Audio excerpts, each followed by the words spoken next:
大家好，我是大伟。手是身体的缩影。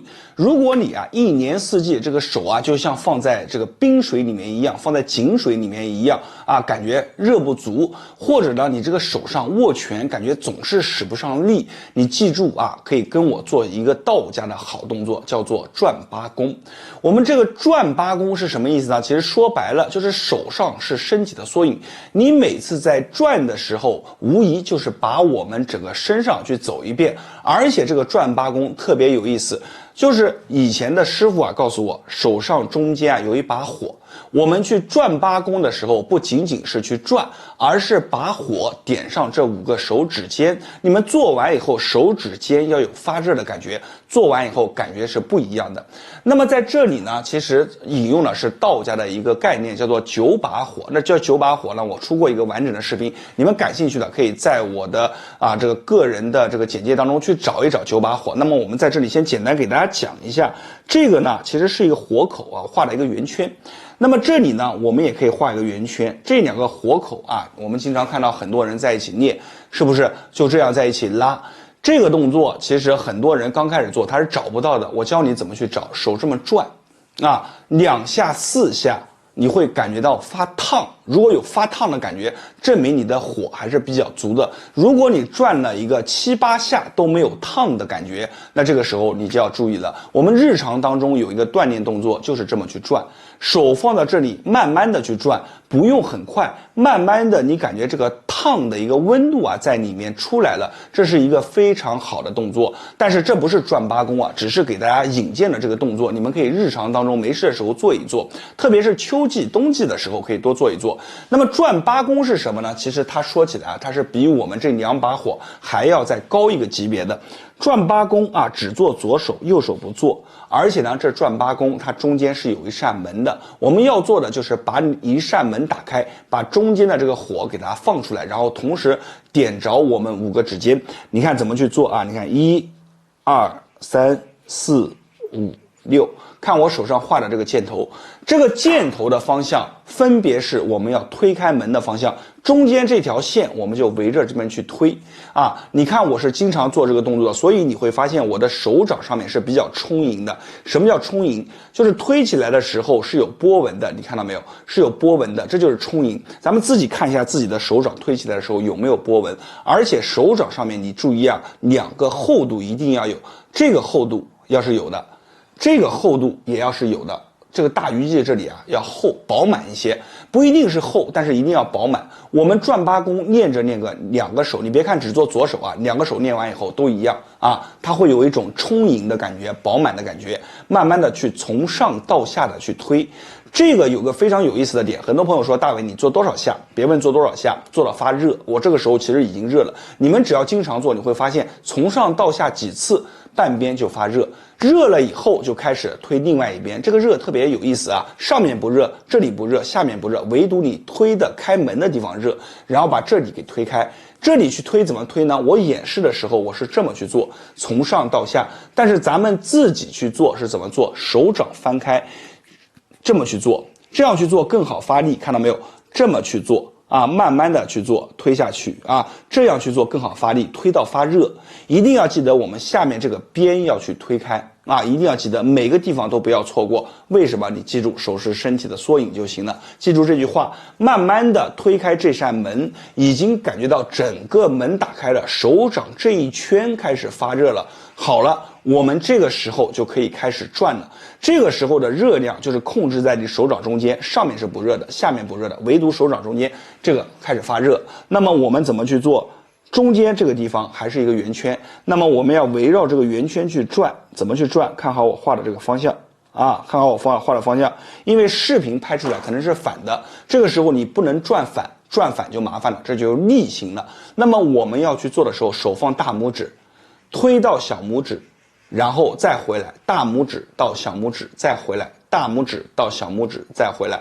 我们就这样做，由内而外。你看一下我做的这种感觉，由内而外，慢慢转到外侧，引到外侧以后再回到内侧，再引到外侧，慢慢的就这么推，就这么转，它就能把这个火给它送上去啊，由内到外，再由外到内，就跟着这个顺序来啊，记住这个方向不要反，大拇指到小拇指，你要实在记不住，你就记得大拇指到小拇指再回来。大拇指到小拇指转一圈再回来，这么反复多做几遍就是方向。你看我做到现在没几圈，但是我的手指上面已经开始热了。咱们很多朋友啊，自己做完以后不知道的，你就可以在评论区下面留上你的言，打上一个热字。你热的话打上一个热字，别看小小的一个举动，因为咱们很多观众啊，他是很多年都放在冰水里面的，他这个热啊不容易。你打了一个热，其实无形之中就帮了很多的人啊，点上5个手指就可以回来打卡了，打上一个热字。同时我建议大家把这个视频收藏下来，因为里面的细节很多，你可能今天看完以后明天就忘了，收藏下来每天跟着做，把它变成自己的东西。好了，今天的视频啊就分享到这里了。转八宫这个动作，就我来说的话，我每天多做一次，都会做一次。那么视频的最后，我也想给大家说，可能在别人那里啊是不传之秘，但是在我大伟这里啊，只要知道的都会毫无保留的分享出来。没有关注我的朋友，记得关注我一波，感谢大家的观看和支持，谢谢大家。大家好，我是大伟。一说到湿气，很多人就开始头疼。你别说你头疼了，就是多年的这个大夫啊，看到了以后也感觉头疼。为什么呢？古语当中啊，千寒易去，一湿难除。有多少朋友们被湿气一缠就5年、10年、15年？最近啊，有一个特别有意思的事，就是我们小区的这个天台顶上啊，有一群大爷大妈，然后呢，男的呢就把背露出来对着太阳。女的呢，头上包着一块布，就把背对着太阳。每天我去晒被子的时候，我都能看到他们。然后我就打趣啊，和他们聊天。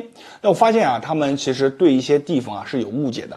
那很多人说啊，这个呢，其实我知道叫做天灸，就是借天上的之火啊，去把我们身上的一些不好的给去走。而且呢，他讲的也头头是道的，说在夏天呢，这个时候啊是天火啊最旺的时候，这个时候的火力旺，你借它的火就能把身体当中的一些水湿啊给它请走。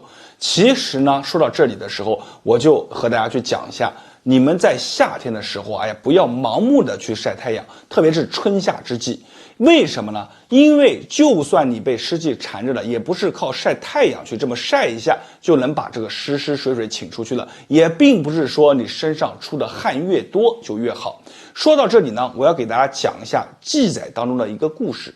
那么很多人并不知道啊，这个湿气从早期开始它并不叫做湿。以前的大夫呢，他认为啊，这个东西啊，特别的难缠，而且呢，这些症状啊他知道，但是呢不知道取一个名字，各地叫的方法也不统一。后来有一次，有个比较厉害的人，名字我就不说了啊，他在行船的过程当中啊，在这个小河当中行船，他突然掉到了水中，因为没站稳嘛，掉到了水中。掉到水中以后啊，身上的衣服啊都湿透了。湿透了以后，船夫赶紧把它捞上来。捞上来以后，你要知道，身上的衣服啊，一旦沾了水以后会怎么样？是不是会变重？所以把它捞上来以后啊，他第一感觉就是感觉自己的身上啊变重了。同时呢，这个水啊紧着自己的这个绸缎，然后把身体啊包裹得紧紧的贴在身体上面，就感觉特别的难受。而且它缠在身上以后啊，你想把它扒开来，这边把它刚想透一透，那边又贴上去了，就特别的难缠。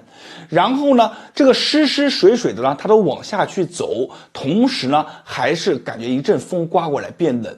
这个时候他突然想起来了，不如以后就叫做湿气，那么湿气就因此而来了。当然这只是记载当中。那湿气来了以后呢，那有的人就想了，以前的人啊会看天啊，就说既然叫做湿气，那么借天上之火就能把它请干净。其实呢，慢慢的这个流传下来以后，很多人就认为了啊，说晒晒太阳就可以。其实晒太阳是好的，夏天晒太阳也是好的，但是你记住啊，有的人湿气重了他就虚，而虚呢不受补，本身身体就虚，再一晒太阳，很多人他扛不住的。这个火的威力也不是每个人都能承受得住了。所以呢，在这里我分享给大家一个方法，这个方法是从我们的师门当中一代一代传下来的。这个方法叫做扶阳七君子，是借脚底之口去把我们的身体当中的水湿给它抽出来，同时再把阳气从脚底给打上去。说到脚底，咱们一定要听过这一句话啊，叫做湿气喜聚足底，涌泉为其泄口。涌泉堵则湿气气聚，阳气消，涌泉通则湿气散，阳气生。所以涌泉这个地方非常的重要。你要记住啊，夏天的时候可不仅仅是祛湿啊，很多人只单纯的看到祛湿2个字，而没有看到它前面的2个字叫做什么？叫做扶阳。老的大夫啊都知道，想要把湿去了，先把阳给它升起来，因为两者本来就是相互对立，阳升则湿降，湿升则阳消啊，所以说湿气往上走了，遮天蔽日，你的阳出不来，而阳往上走了以后，你看阳光普照，这些水水湿湿这些雾气慢慢就消散，所以先把阳给提起来。而这个扶阳七君子刚好是在脚底，如果是在夏天的时候，这个时机正好啊，可以事半功倍，把它贴在我们的脚底就可以。那么扶阳七君子是什么呢？我拿出来给大家先看一下。大家看，就是我手上拿着的这盒南湿足贴，已经帮助了很多人赶走了顽固的湿气。这个南湿足贴啊，在我们的湿门当中对外你是找不到的。这个上面写着扶阳七君子，给大家读一下啊：老姜、艾绒、桂圆、花椒、桂枝、当归、丹参，就这么7样组成这一个小小的贴片。把这个贴片每天晚上就贴在脚底的涌泉，然后第2天睡醒就把它撕掉。我们坚持去用上749天，有的人呢是39天，有的人呢是将近2个月的时间，也就是说正负他们有个10天，因为每个人的状态不同，轻重急缓也不同。那么这个南湿足贴我自己啊也用过，有一段时间我就感觉自己特别的沉，然后每天就感觉特别的累，特别的乏，而且那段时间上厕所的时候啊，不瞒大家说啊，都粘在马桶上面不成形。我自己一看我就知道水气啊重了，舌头一伸出来以后啊，上面白白的，两侧还有这个齿痕压着。我当即啊就喊我的师兄啊给我寄了这么几盒南湿足贴，我贴在脚底，第2天一撕下来以后，我当时一看，上面沾着一层黑乎乎黏稠稠的物质，而这些物质就是藏在我们脚底当中的湿气。这些湿气藏在脚底以后啊，如果你不及时的把它去请走，那么它就会把这个口给堵住，你的阳就上不来。所以我当时一看到以后啊，心里面咯噔一下，然后每天去贴，慢慢的发现撕下来以后就没有颜色，没有那么重了，一天比一天浅，而且慢慢的脚底上面也没有那么黏糊了，逐渐的就清清爽爽的。我把这个方法分享给了我们的很多粉丝家人朋友们，他们用完以后有的给我拍照片，有的和我聊天，我发现很多朋友啊，他的这个真的是惨不忍睹，照片一发过来，哎呀，我看到眉头都皱起来了。然后他们给我说大伟啊，你这个东西啊，哎呀，真的是竖大拇指啊。他说我自己啊能明显的感觉到，你看我的脾胃啊，感觉状态都好了。为什么？因为这里啊它容易聚着，把它赶跑了，他的工作环境好了，工作能力啊就增加上来了。而且很多朋友啊说，哎呀，真的像感觉就是穿着这厚厚的棉袄脱掉了一样，原来都怕风的，现在这个风啊都不怎么怕了。夏天的时候，哪怕拿着电风扇对着去吹，这个地方都没有一种往里面钻的感觉。我说这个啊就对了，水气只要一重，很多的问题啊就会来找你。咱们很多人之所以感觉难缠，是因为方法没选对。只要方法用对了，你会发现啊，它并没有你想象的那么难。这个南湿足贴啊，其实已经帮助了很多人。如果今年夏天过了，就要等到明年啊，这个时间就过去了。好，我是大伟，感谢大家观看和支持，谢谢大家。大家好，我是大伟。人胖了哪里是最难受的？我相信只要你健过身、运过动的人，都会得出一个答案：腹部说它是第一，没有其他的地方敢说第二。一般来说，我们的腹部啊是比较难减的，然后其次呢就在于我们的一个臀部，所以出来一个比啊叫腰臀比。这个比例啊，很多人啊都直奔0.9去了，这样就比较高。很多朋友啊，这个肚子大大的，四肢呢反而显得很瘦，看起来也不均匀。那么今天呢，我要教给大家一个晃法，叫做摇中脉，也被称之为抖功。这个抖功啊，你去练，你会发现做完以后啊，它对于我们的腰腹部啊，针对性非常的强。而且每天你只要没事能够抖上一个10分钟，你会发现1个月以后啊，慢慢的这个地方代谢起来了，循环代谢好了，很多的赘肉慢慢的就少了，而且腰腹部啊会变得比较的紧。那么话也不多说，直接把这么好的一个方法分享给大家，大家一起来看一下这个动作怎么去做。觉得有用的，评论区下方打上有用2个字。我们现在来看动作，咱们这个摇中脉的动作核心点就在于摇骨盆，怎么去做？脚把它并拢。并拢了以后，把我们的小腹收紧，把手放在我们的小腹两侧，然后慢慢的用我们的腹部发力，把我们的整个骨盆转动起来，看到没有？不是靠你的腿这么去转，脚把它并拢，腿把它绷紧，然后靠我们的骨盆这么去转，手放在我们的身体两侧，你会发现我的手是跟着骨盆转的。好，慢慢的，当你开始慢慢的转动，找到这种发力点了以后，慢慢的我们可以把腿稍微分开一些，然后循着刚刚发力的感觉，慢慢的把速度变快，用我们的腰腹部的力量转起来，慢慢的转，转着转着，把我们的身体就开始怎么样，就抖起来了，这个就抖起来了。抖完以后，我们可以把我们的手跟着这个抖的节奏向内打转，你看这个叫向内打转，不要向外打。向外打的话，你这叫反关节运动，不好。所以我们是向内打转，就这样抖，把腹部收紧，其他的地方放松。腹部是收，始终向内收的，其他地方放松，就这么抖啊。如果抖快一点的话是这样，就这么抖啊。你每天抖上一个1分钟、2分钟、3分钟，你自己感觉啊。每个人因人而异，有的人刚开始做个40秒就不行了，有的人去做，能坚持3分钟，每个人状态不一样，就这么抖。速度频率可以抖快一些，你抖着抖着就发现这个地方像灼起来一样啊，小火苗往上烧，里面紧紧绷绷的，而且里面热热的，是什么？就是这个地方充分的发力，把里面的这些肌肉啊都激活了，然后它里面激活了以后，它的循环代谢啊慢慢的也会变得很好。所以呢，今天这个动作分享给大家，大家做的时候一定要记得先找到这种转骨盆的感觉，慢慢转。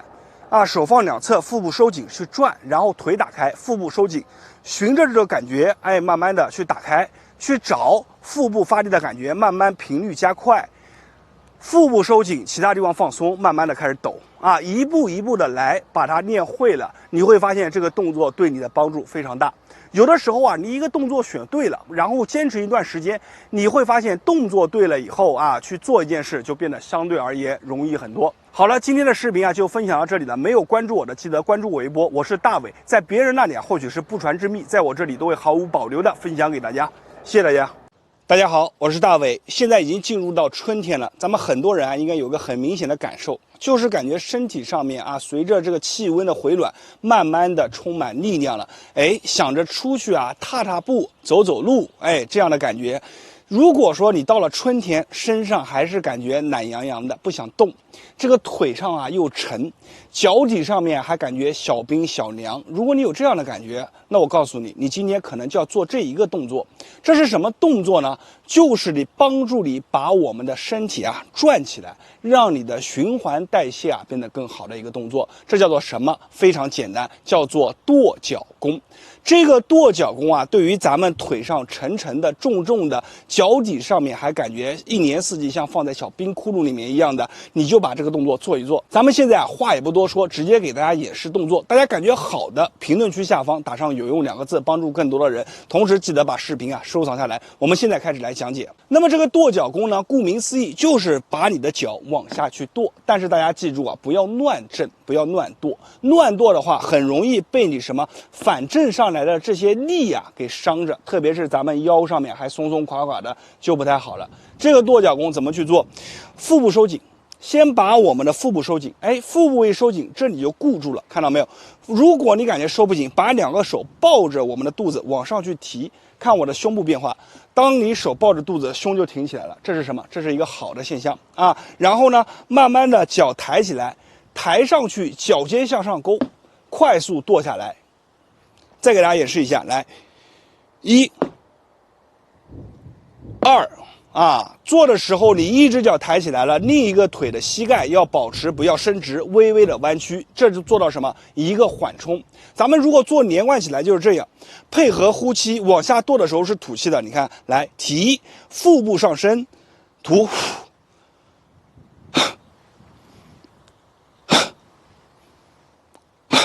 就这样去做啊。如果刚开始练习，你一个手摸着肚子，一个手感觉不稳的扶着墙。然后把腿抬起来，脚尖上勾，身体下落的时候，腿这么一震，这就脚跺下来了。再来看一下，看到没有？身体有一个下落的过程，咱们就这样跺一跺，你会发现这个跺完以后，跺个10下，跺个20下，这个力量啊会随着你脚底接触地面往上，我们看不见的啊，往上去震动。腹部收紧了以后，它带着对于我们里面的宝宝啊，这个地方就会减少很多震动，然后力量会顺着你的骨头往上走。这个对于咱们很多朋友松松的啊，骨质松松的都能带来很好的帮助。这个动作我建议大家每天10下为一组，配合吐气，往上提的时候吸气，往下放的时候吐气。看吸、吐、吸、吐，就这样去做，经常多练一练。整个身体啊感觉不一样，而且做完以后脚底热乎乎的，可舒服了。好了，今天这个视频啊就分享到这里了，感谢大家的观看和支持，我是大伟，没有关注的记得关注我一波，在别人那里啊或许是不传之秘，在我这里都会毫无保留的分享给大家，谢谢大家。